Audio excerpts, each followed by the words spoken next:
Okay, Mr. Merv Payne, I'd like to welcome you to this particular podcast for Sporting Genies. I bet being called a sporting genie is the first time in your life, isn't it? It is, yeah, and also very rare that I'm called Mervyn as well, because only my mum calls me that. Yeah, well, I was going to say that was my next question. You beat me to it. I was going to say, is it Mervyn or is it Merv? No, because all my life Merv. I've known you as Merv. But... Oh God, yeah. Like I say, only my mum calls me Merv. Oh, the only other person that calls me Mervyn was when I was working at the Sunday Sport on the first day.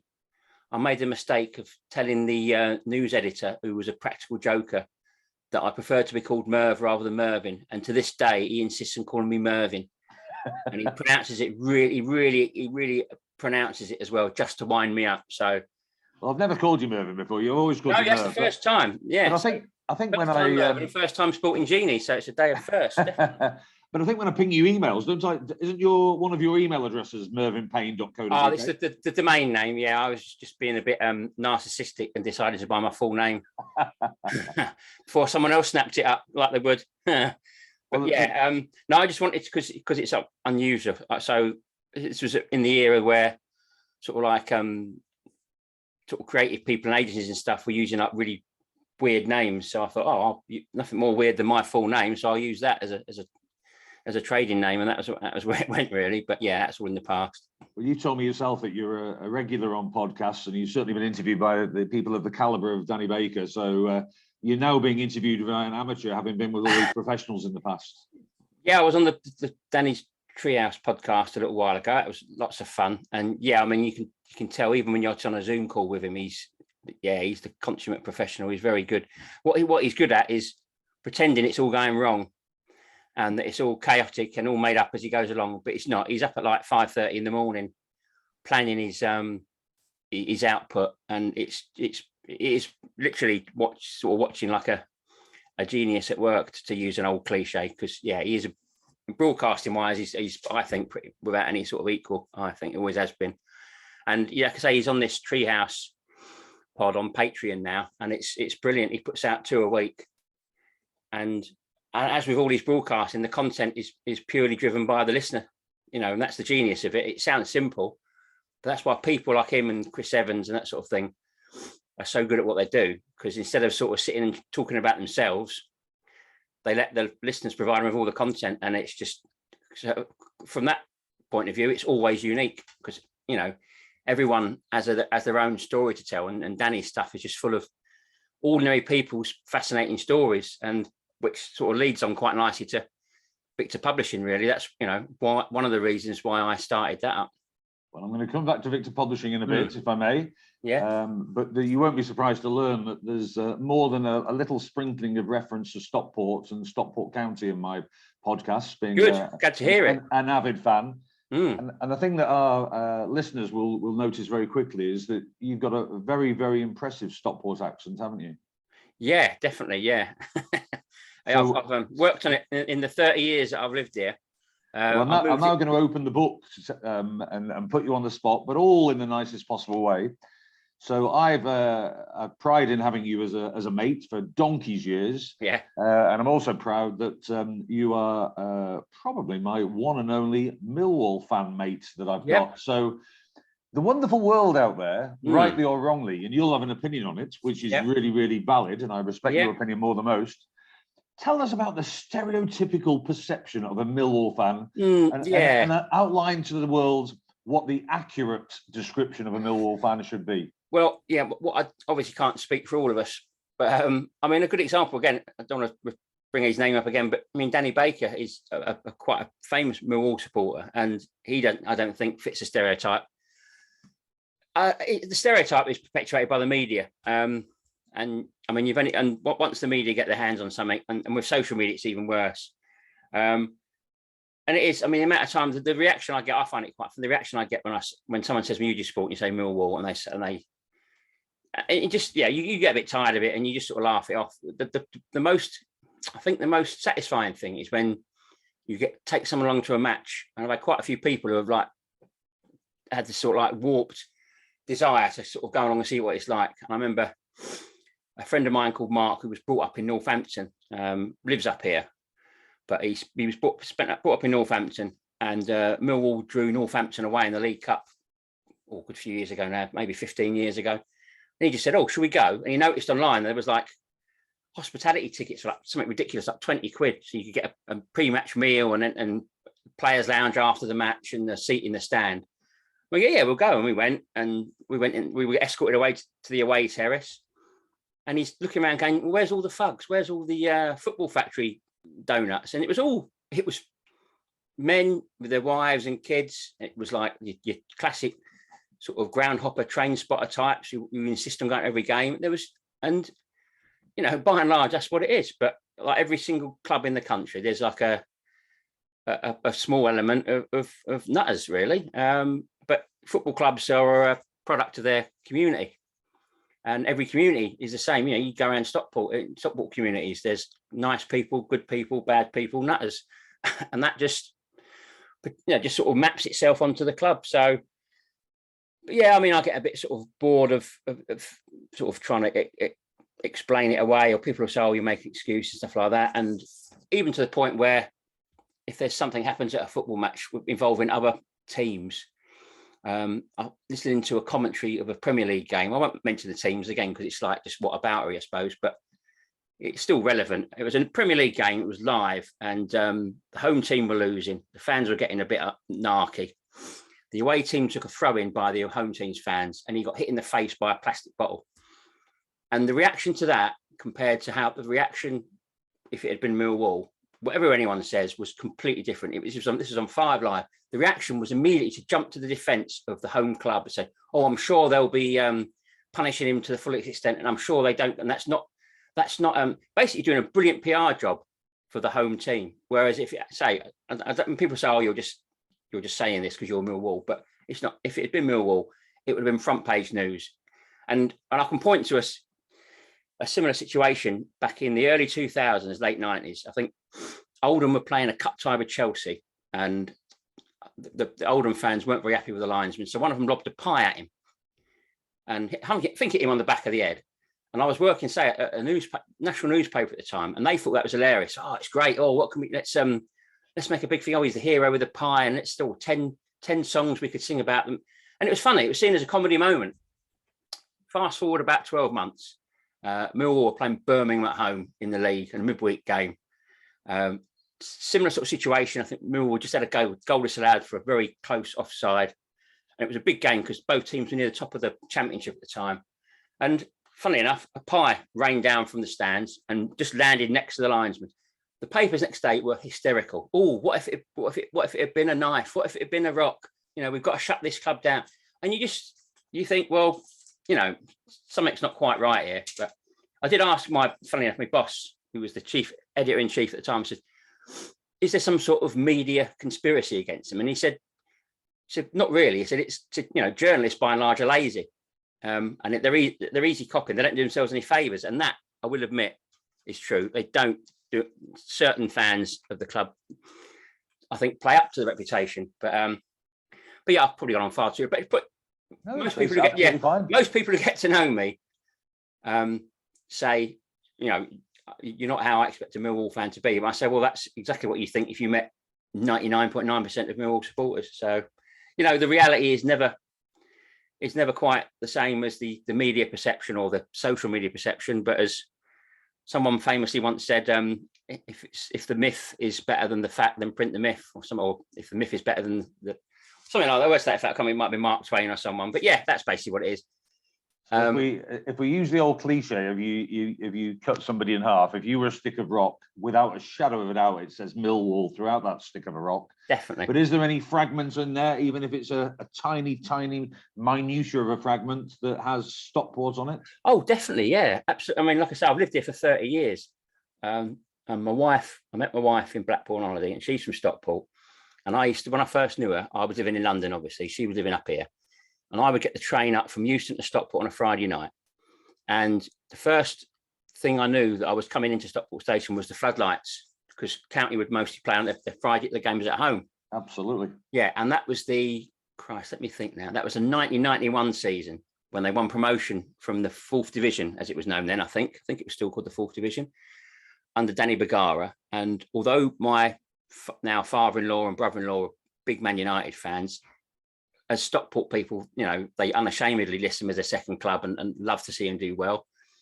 So we went along to a few games, and I mean, that was some team. That was, it was absolutely impossible not to get endeared to that team. And let me try and think of a few players: Frayne, Bullock, obviously Francis, Merv Payne. There's a lot more I know. Andy Williams Priest will be partnering Francis up front, wouldn't he? Probably. Yeah, I think he came in the following seat. But yeah, I mean, such an exciting team, and of course, you could sense that the area had been starved at success for so long. Yeah, and it reminded me of the similar days when I first started following Millwall. It was awful. The first 6 or 7 years, it was really awful. Terrible crowds, rubbish on the pitch, fighting relegation. And when success suddenly comes, it just lights the whole place up, and not just the football club, it's the whole area. So and I think I mentioned before to you the book about Oldham Athletic, which Mike Keegan wrote, called This Is How It Feels. And even though it's nothing to do with Millwall, it's just so good reading about times when a club that had struggled for so long suddenly had all this success. And that's the beauty of football, I think. So but yeah, I mean, and you look at now, I mean, I always find myself looking out for county results. I watched the live games on BT. I was gutted watching the Wrexham game, and in equal measure delighted watching the game against Halifax live on BT. It was great, and as a Stockport sort of resident, you feel the buzz that success for the town's football club has on the whole area, and it's great. It's just you haven't got to be just as a football fan more than anything else. It's good to see.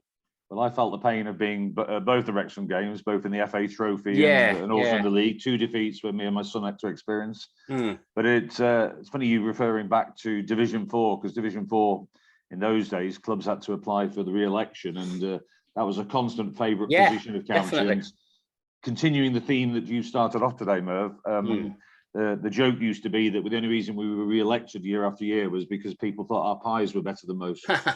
Yeah. But we dispel the myth a little bit about Millwall supporters, which is quite right, because I agree with you entirely, and you're much more in the know than I am.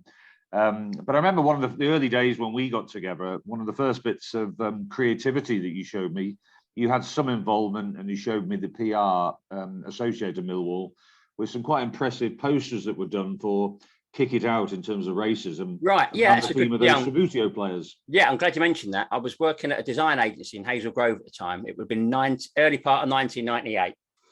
And fortunately, well, the reason I got the job was because the bloke in charge was a Millwall supporter. He was another one. He was living in Warrington. I went in for the interview, actually, and he had like a little cubbyhole sort of office in the sort of technical part of the sort of shop floor, if you like. And I walked in and instantly noticed the Millwall fixtures for the new season on the stand. We got talking about that, and he just basically said, when can you start? But anyway, he was like in charge of the technical side of things, acquiring all the printing kit and that sort of thing. And we just invested in this huge, which was state of the art at the time, a large format printer, which would print big posters. And he said, how can we get the word out that we've got this capability? And I said, well, we need to do a few freebies. And at the time, I think Kick It Out was just starting up, really. I think, was it PR Power was behind Kick It Out. And obviously every club was just putting the Kick It Out logo out. And as obviously Millwall get a little bit more stick for that kind of thing than anyone else, probably, I think, or certainly as a fan, I felt it was an issue that needed addressing. So let me just turn that. We said, well, we approached the club and said, well, maybe you should have a campaign that's unique to the club, so that you're, going the extra mile, if you like, and sort of, I don't know, just something that's a bit unique. And as luck would have it, they've just been taken over by Theo Pafitis, and he was very approachable. We sent a letter to the club with these sort of designs, and he loved it. And we come up with the slogan, Lions have pride, not prejudice, which would work really well. Pafitis loved it. So yes, so we did these posters. And it was nice in the respect that, me and Rob were both Millwall supporters. So it felt nice that we were doing something for the club, which the club got loads of positive PR for. And I think he put the right message out there. And it was really good to work on. And yeah, and I think for a long time, the club had the banners on the website, and they had a big banner behind the goal. And I just think it's a shame that over the years, it's perhaps been forgotten a bit, and they're just back with the whole standard sort of slogans now. But I think it's something a lot of clubs should look at doing. They should look at perhaps come up with an individual message that's unique to them, to show that they're not just waving a flag or just towing a line or just repeating a slogan, that it means something more specific to them. So, but yeah, I mean, that was a nice, it was just nice to work with your football club. I remember when I was a kid, and obviously it quickly dawned on me that I wasn't going to be good enough to be a footballer, but I remember thinking, well, I'd be happy to just do anything to do with football, more specifically Millwall. I thought, I'll sweep the terraces if I can, if it means I'm working for Millwall. And so that was nice. And obviously one of my ambitions was to write in the programme, because I was a big fan of the programme, which I ended up doing sort of 10 years, but that's sadly now been stopped, the programme at Millwall, sadly, which is a shame. But yeah, I mean, nowadays, anyone who's got that same mindset, who thinks, well, I'm not going to have to be a footballer, but I'd like to work in football, has got so many opportunities now. I'm sort of deeply jealous of them. You know, football, especially Premier League clubs, have sort of legions of staff, you know, and there must be opportunities for anyone from sports, from coaching, sports psychology, right down to working in the office, working on social media, that kind of thing. So that sort of side developed. But yeah, it's just nice to do some work with your sort of your club. Well, we all pinch ourselves as to how we went down this route and what got us into it. I mean, obviously, there's a well-versed song that you'll be familiar with about "Scarf My Father Wore at County." Yeah. Not quite true in my generation, because it was actually there was a skipping of a generation. Right. It was my grandparents that took me to county and got me into it. Quite common, to be fair. Yeah. My father was he didn't dislike it, but all he can recall from every match that he ever went to was how many bobbies were in the ground, because he spent his time counting the police rather than watching the match. But we're going to talk publishing a little bit in a few moments. But one of the first things that I remember when I think about Merv Payne and the world of publishing was there was an awful lot of PR around the country, syndicated through a variety of football fans, football media sources, about that publication and about the article you wrote initially. Oh, yeah. About how you got into Millwall and the part your father played in it. Definitely, yeah. I mean, my whole family on both sides were football mad. My mum was brought up in West London. All her family were Chelsea fans. There was a couple of rogue Fulham supporters in there, but mostly Chelsea. And my dad was brought up in Camberwell and Peckham, as was, you know, all three, I think 3 or 4 generations before him. They were all avid Millwall supporters. And so it was always going to be a toss-up between Chelsea and Millwall. And thankfully, it was Millwall. There was no way my mum was ever going to take me to Stamford Bridge. But I think there was a few invitations from uncles on her side, but it never materialised. And yeah, just one random Saturday, my dad announced he was going down Millwall, and my mum said, well, take him with you. And he wasn't keen because he thought I'd muck about, but that was it. I was hooked from the minute we sort of clicked through the turnstile, really. And so yeah, that was it. But there was never going to be any doubt, I don't think, that's who I was going to support. And it was a very emotional and heartfelt article that you wrote, wasn't it? Yeah, but it was all by accident, really. When my dad passed away, I sort of sat down to write. I was going to do a reading at your service, and I sat down on the Saturday just after the football matches had finished and started writing it. And I sort of wrote it about what sort of bonded us, because we didn't have a typical father-son relationship. It wasn't all, you know, days out in the park and stuff like that. I mean, he was sort of very busy, and he worked, and he liked to sort of keep himself busy around the house. But the one thing that sort of bonded us was football, mainly Millwall. So I started writing this, and after about an hour, it got to like 3 or 4 sides of A4, and I thought, well, I can't possibly stand up in a church and read this. So I thought it would still be nice to get it out there somewhere. So at the time, I was on a Millwall fans forum called House of Fun, which is still going now. I think one of the first football forums online, actually. So I just stuck it on there because I'd met up with quite a few of the people on there at Millwall matches, and a few of them knew me dad, because when we went to home games, we'd meet up in the supporters bar there. So I put it up there and thought nothing more of it. And then I got a text from a mate on the Wednesday afterwards when I was on my way home from work.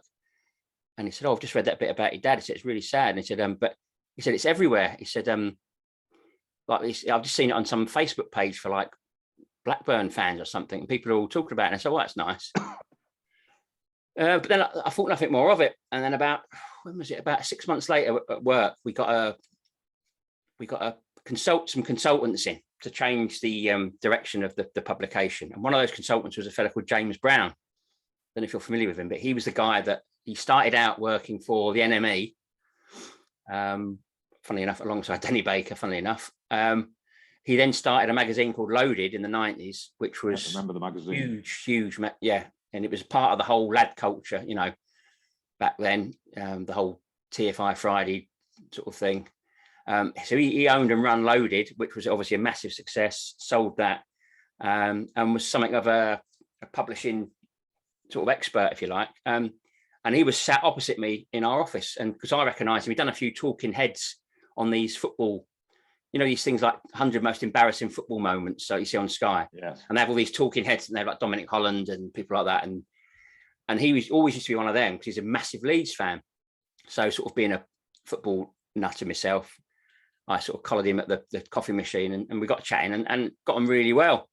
And he at the time was starting up an online magazine called Sabotage Times. And he was chatting to me about it, and he said, what do you think? I said, yeah, it sounds really good. And he said, do you write? And I said, well, I do a few bits. And he said, what have you done? I gave him that. So this is the last thing I did. And he was sort of blown away with it. And he said, do you mind if I use that as our first piece? And I said, well, yeah, if you want. And it became, it became the biggest piece on there. And some of the comments on it from football fans, even I think there was an ex-Millwall footballer commented on it. And again, and that gave it another big sort of boost around the country. And he kept saying, you need to turn this into a book. So it's a really important sort of story. And I said, well, I wouldn't know where to start about doing a book, but which, as much as I wanted to do it, because I'm always been a bit of a book nerd and always wanted to write a book, but wanting to and actually doing it is a different matter. But anyway, he kept pestering me. You need to turn that into a book, that sort of thing. He was that sort of person. You can see why he was successful at what he did. He was a bit of a proper little, beaver badgering away at you.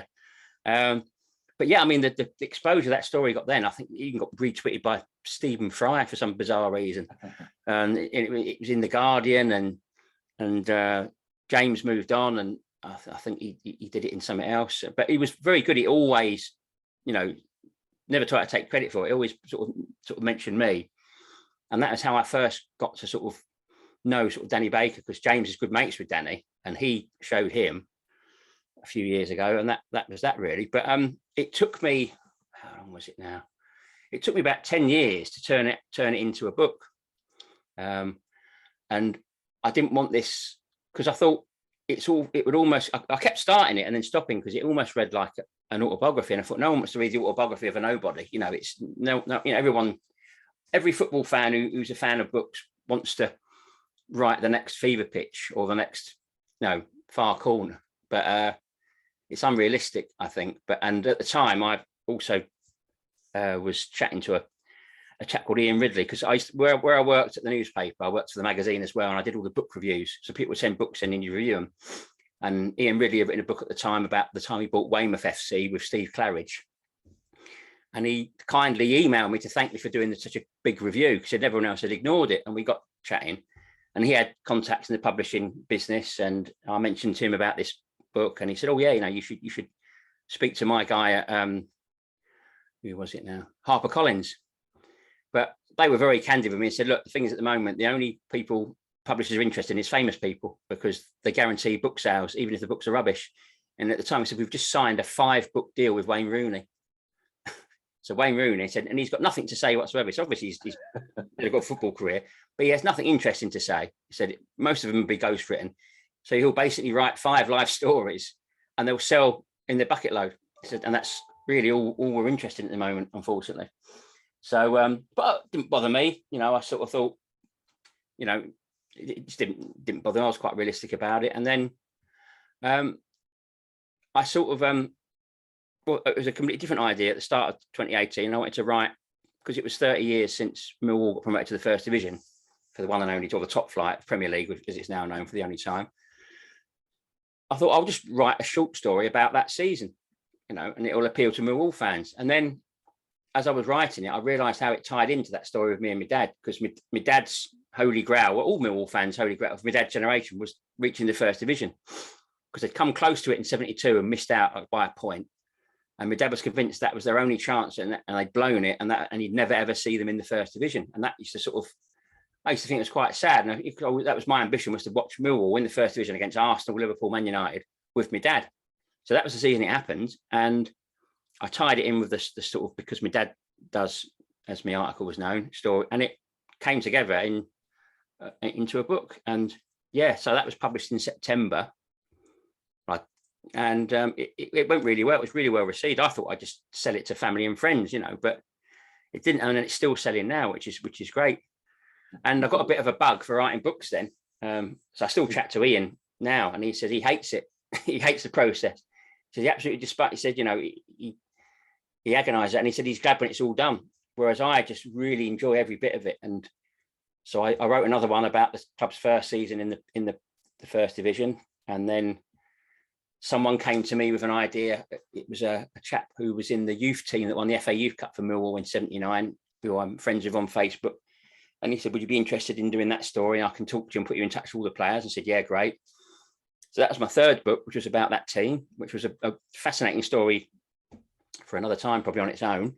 And then I just basically started cataloguing or telling the story of Millwall Football Club over the years. I went into the 90s with my last two books, and my attitude was, if people are prepared to buy them, then I'll keep writing them, because I find it really therapeutic. In fact, my fourth one was done through the first lockdown. When we went into the first lockdown and literally nothing was happening, work was dead. So I just locked myself away in my office and spent a few months just writing it and researching it, and it was really enjoying and therapeutic. So yeah, it's and then from there was where Victor Publishing was spawned, really, because when I obviously can't keep writing books non-stop, but I thought I like producing them, and that was it, really. Yeah. So tell us about Victor Publishing. We're particularly keen to focus in on that, because I find it really exciting. It covers more than you might think, but it's most definitely scoring a goal in terms of the niche marketplace of football interest. There's a myriad of publications, some of which I'm familiar with, like Get the Sheep Off the Pitch. Yeah. There's other books that Phil Brennan from Stockport County has been involved in, and I've even sponsored some of those. But I look at the ever-increasing titles that you're actually putting out there under Victor Publishing, and tell the world all about Victor Publishing. Yeah, okay. So my own experience of trying to get a publishing deal was like, and friends' experiences. I got there was a chap called Paul Foley, who was the son of the old Arsenal assistant manager Theo Foley, and he'd got a publishing deal to write his dad's story. And so I got chatting to him about, how it was going. And he was getting really frustrated with the whole process, because they're constantly chopping and changing it, constantly telling him to change this and change that, constantly pushing back the publication date. And the sort of rate, he was getting an advance, obviously, but apart from that, the rate he was getting was quite negligible per book sale. And I thought, well, there must be an easier way of doing this. So I knew lots of people who had, Phil Brennan being a good example, who had great ideas for books and could write and had written some stuff. People who had books out years ago, Phil Staley's Get the Sheep Off the Pitch being a good example. And they perhaps, because it was the pre-digital era, hadn't had the exposure or the marketing that they could have got. But also a lot of them, because they were self-published, looked very amateurish. So if you put, with the best will in the world, when I spoke to Phil who helped Phil with that? John Kieran, was it? John Kieran, that was it. Sorry, yeah. His name went for a minute. I spoke to both of them. They said, yeah, it was frustrating because we had to self-publish. We had to sort of print a couple of thousand copies up front. So it had to be done on a budget. And, with the greatest respect, it sort of, I think, showed in the finished product. And what I wanted to do was sort of get people like this, who've got stories to tell, to be able to produce a thoroughly professional published book. So if I can just, I've got another example here, is the chap that basically founded Cheadle Town Football Club, Chris Davis, who put that out. And I spoke to him, and so when we basically turned it into that, which is, an altogether more professional looking. That's just but that's only the part of it. Is the sort of the look of the thing, but the marketing as well. I mean, times have changed now. You can market on Facebook and Twitter and that sort of thing. And if it wasn't for Twitter, I probably wouldn't have sold a fraction of the books I've sold. Probably wouldn't have sold hardly any, to be honest. And you're doing both paperback and Kindle and ebooks. Paperback, hardback, and Kindle, yeah. And it's all done through Amazon, as everything is these days. But yeah, so let's say my idea was that so many people out there have got a story or an idea that is probably deserving of a publishing deal, but publishers won't touch them because they don't, because it just doesn't make business sense to them.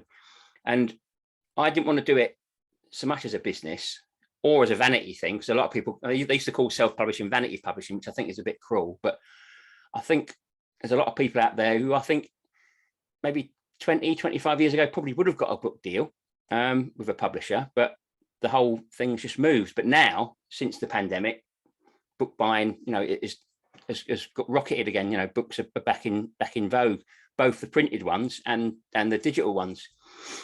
So I thought, you know, it was a good way to sort of like just try the market out and see if it worked. And I think if I can show you another one with our latest one, I'll show you that. That is called We're Back by a chap called Stuart Taylor, who's a mad county fan who follows the club home and away, like a lot of them do. But basically, he writes about it in a humorous way. And he approached me, funnily enough, season before last, when we were all convinced County would go up, and said, "Oh, you know, I'm writing an account of the season in the hope that it'll end with County getting promoted. Are you interested?" And I said, "Well, yeah." So, of course, unfortunately, ended up with them not going up, but we published it anyway just to see what we're testing the water, and it went really well. So I said, "Well, look, are you still interested in doing another one next year?" And he goes, "Well, yeah." So fortunately, he did it, and that's sold so well, really, really well. That sold. You know, County fans can't get enough of it, and I just think it's probably a fan of every club in the country has got a similar story to tell in a good and funny way. And as I mentioned about the Oldham book, I don't think you have to be a fan of that club to enjoy that story. And like I say, the story I did about my dad, fans from all sorts of clubs said they could relate to it, you know, and I think that's the good thing about football. So I do think there's a big market out there, and obviously we're not going to sell thousands and thousands of books and make thousands of pounds out of it. I mean, you know, sometimes it sort of just covers its costs, but it's nice to see it building up, and nice to basically reward someone like Stuart, for example, for his work, to be able to say, you know, that's my book. And I think that's something that's, you know, really rewarding. So to put a filter on it, am I right in saying that this is a no risk solution and doesn't require the normal traditional exorbitant costs from publishers to get a book on a shelf as such? No, what I don't want to happen is people to be inundating you with things that are not really what you're looking for. But I think it's exciting. Do you want to give us a filter on what good looks like in terms of what would be an ideal approach post this podcast for somebody to say, "Hey Merv, do you think you can help me with this sort of thing?" Right. Yeah, I have, because what we do is we have, I mean, unlike most publishers will say that they're inundated on a daily basis by manuscripts from people who think it should be published and they hate it. So they're very hard to get in touch with. We actually advertise in the back of the book for authors and say, look, if you've got a book idea or if you've done a book previously, then let us hear it. Obviously, I've had a lot of people come to me with stuff that perhaps isn't up to standard, and I won't just publish anything. I would say, you know, if you've written before, if you've self-published a book, you know, maybe 10, 20 years ago even, and we do prefer to work from a finished manuscript rather than just an idea, because we don't have the capacity to obviously to write it or ghostwrite or anything like that. We do all the artwork for the cover if needed and that sort of thing. But the one thing we need is a professionally written manuscript and a good idea. But I mean, it's not all words, to be honest. I mean, if I can show you this one, this is a chap, and this is called Lost, and it's basically photographs. This is a chap called David Featherstone, who was a photographer, sports photographer back in the 80s, and he went all around the country. He wanted to do the 92 club, that's all 92 football clubs, and he did it, and he took photos to prove it when he was there. And he had all these on slides, as it was in the 80s, and he did a deal with a football magazine to use some of them. So he sent them off to them to use, and the magazine went bump, and they lost them. He never got them back. So he only had like 2/3 of them. But we took these and we put them into because they're absolutely fantastic. The pictures of the terraces and, you know, the old grounds, the old stands and stadiums, and the fans stood on muddy banks watching the match, you know. So we put them into a book. And that was our sort of Christmas release last year, and that went absolutely mad because people love nostalgia, and that's just photographs. That was a bunch of slides that he had gathering dust in his loft, and we turned it into a book. Another popular book, which is along a similar vein, is called the Non-League Groundhopper's Diary, and there's 3 volumes of that now. Again, that was a photographer who just enjoyed going around obscure non-league clubs and taking pictures of like quirky stands and just all the characters that follow non-league football. And we ended up doing 3 volumes of that. And again, it was really popular because it's just a great book to just flick through.